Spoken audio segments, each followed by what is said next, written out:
Welcome into the Daily Reload. I'm Crash and you're busy, so let's go ahead and get into the shooter news. And we got a really spicy one today, guys. Last night on the podcast, I covered everything going on with Battlefield in regards to what they're starting to tease coming in Season 5 with their Inside Battlefield podcast. Battlefield Bulletin, shout out to them over on Twitter, kind of brought out all the high points. And I talked about how I am so frustrated, to say the least, that we are 528 days, 529 when you guys see this, days since the launch of this game, and we're still adding things. We're still finishing the game, adding stuff that should have been there at launch, and I just don't want to see this again. We're approaching a measly 5 post-launch maps, and I just kind of went off on the podcast. If you guys enjoy this kind of content, me and Blue the Robot, we meet every Monday evening on my channel and talk about things going on. I'll also leave a link to the audio only version down below. If you guys are out on the go and you want to catch up on everything going on within the FPS genre every week on the podcast, I will leave that down below and you can listen to it on your favorite platform. Just click listen on and then go ahead and hit whatever platform you're into, and you can download the podcast each and every week. I get it up. I haven't missed one, and next week is episode 69. So thanks again, guys. I hope you enjoy it, and we'll catch you tomorrow. I'm tired of being hopeful for Battlefield 2042.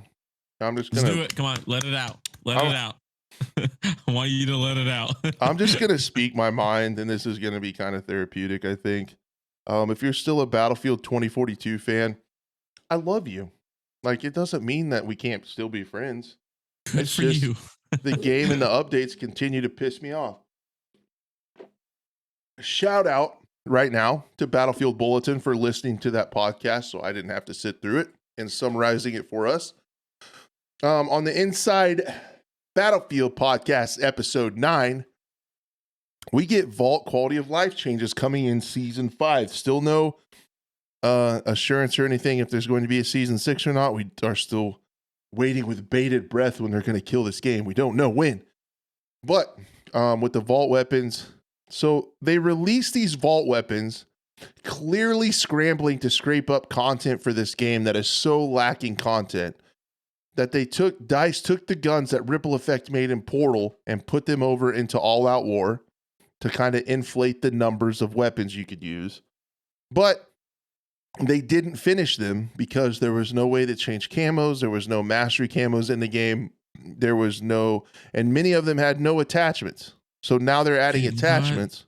Yeah, they were just, you could just use them. They didn't have attachments. They didn't level up. They weren't rebalanced either. So they were like literally just copy pasted over so they could inflate the numbers of what they had. Now they're adding in Season 5, right off the, well, I'll just show you or tell you. New scopes, DICE is keeping some of the original ones as well. Some will have multiple lasers. Excuse me, extended mags are coming first. Update 5.0 right off the top is going to have all of the vault attachments for ARs and GOL Sniper, Magnum. And then 5.1 and 5.2, they're going to trickle out the attachments for the rest of the weapons. And then there's going to be universal weapon skins for all vault weapons in 5.0. So they're adding skins. Like, they didn't have that. Like, you couldn't even use that. They were literally brought from Portal and just put in All Out War. Is this an early access game or is this a no, we're price? I looked it up the other day. It's definitely over 500 days since it launched. So I mean, we're closing in on 2 years. And we're still like finished. All of this shit that they're saying is content is finishing the game. And it's so frustrating. And you look at the comments and people are excited for it. And it's like, how far have we fallen? They are literally gaslighting people into being excited for finishing the game. I'm going to get into the ARs in just a second. Don't you worry. Don't you worry. And one of them is a returning weapon, a DICE favorite with 50 in its name. Oh, they're copy pasting another weapon. Guys, get amped. Okay. So then we go down. DICE is looking to add more versatility to vault weapons. No, they're not adding anything. They're finishing the feature of bringing the vault weapons over because they didn't balance them at all. So now they're just now getting around to balancing them. Some of them can compete with 2042 weapons while others cannot. Not very many. Favorite part right here. The RM68 is too powerful. A nerf is incoming and the G57 burst mode will be nerfed. Guess what, guys? They are literally copy pasting the Call of Duty microtransactions formula, aren't they? Think about it, right? You have the RM68, which is 2/3 of the way down, or it's around halfway down the battle pass. I can't remember. Battle pass progression is slow. Everybody's beaming with it. What are people going to want to do? They're going to want that gun because it's insanely powerful. They're going to buy tier skips to get it. DICE is going to leave it too powerful until the next battle pass comes out. That's exactly what Call of Duty. Then we'll change it. Then they'll nerf it. And then the next gun on the battle pass that's halfway up will be strong. And this is what they do every single time. And Call of Duty has done it for years now since Warzone came in the battle pass system.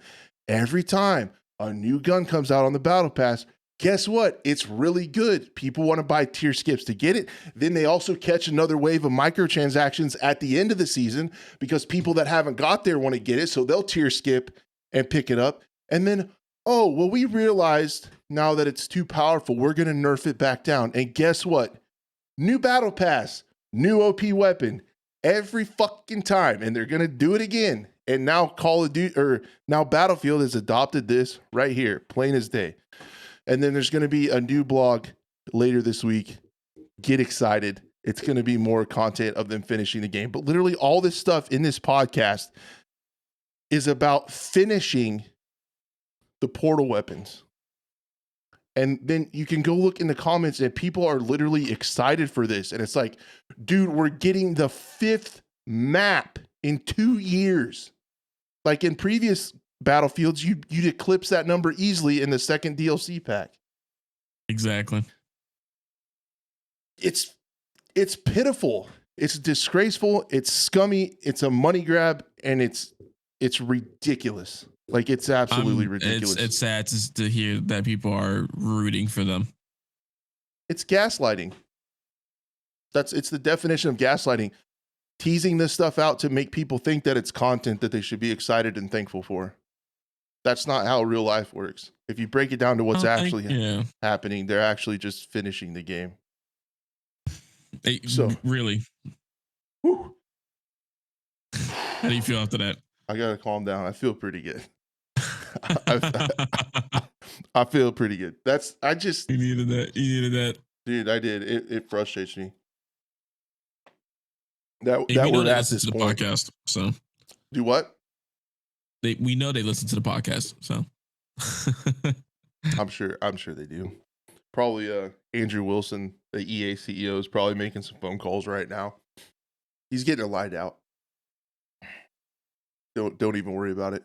Love how the sum will have multiple lasers. It's like a part of the podcast quality of life update change feature thing. Yeah. I mean, and this is no fault of like Battlefield Bulletin. He's like, it's not exactly. It's just inside Battlefield's fault. This is EA's fault. This is them talking about it on the podcast, thinking it was a big deal. The Battlefield Bulletin is like the best Battlefield news Twitter account. They kill it. That he breaks it down. They listen to this and broke it down like super, super fast. But it's just like all these bullet points are like finishing the game. You have one weapon that's going to be brought back. We've already had before. And then just that RM68, that thing has been beaming people across the map faster than a sniper rifle like the entire season. It's insanely broken. And now they want to do something about it. And now when there's a new battle pass, they're going to fix it. And then let's just all see how the next AR on the battle pass is. Just see how good it is. People are gonna still give money. Oh, they'll make plenty of money. They're following the Call of Duty formula, right? Like, so Call of Duty in their quarterly earnings call, they had 14 million less monthly active users, but they made it would have been like $30 million more dollars. So don't quote me on those numbers exactly. I talked about the exact numbers in a video, but 100% the trend, like the bird's eye view of this is Activision had less users and made more money. More money. Yeah, And because each user is spending it's more. with Battle Yeah. Pass mechanics, just like Battlefield is doing this season. With That's all they making care about is profits, man. every time, dude. And I mean, that's what businesses are for, I guess. But it's like when you have to resort to this to do it, It's I'll call it out. This isn't All I that, can do is yeah, call it it's out. like not that industry to do it. Yeah, it's not that industry to do it. When it sucks. It's like people don't realize how much power gamers have in their hand by just stop spending money on these guys and let them really feel it in their pockets. We know that's not going to happen, and it's not to anyone's fault. It's definitely the way they gaslight players. It's the younger crowd growing up in today's that people who play games now, like is like the way we grew up compared to how gamers are growing up now. They're gonna think this is normal. Yeah, that's it, man. Yeah, people that are just like getting into gaming and kids that are growing up and stuff are just gonna be like, yeah, this is live service. Like we'll get the Battle bare passes bones. are normal. We'll get the bare bones early access of our game for $70, and they'll get it fixed in a couple years. Like, and people are just gonna be like, think this is how it is. Like, dude, man, holy shit.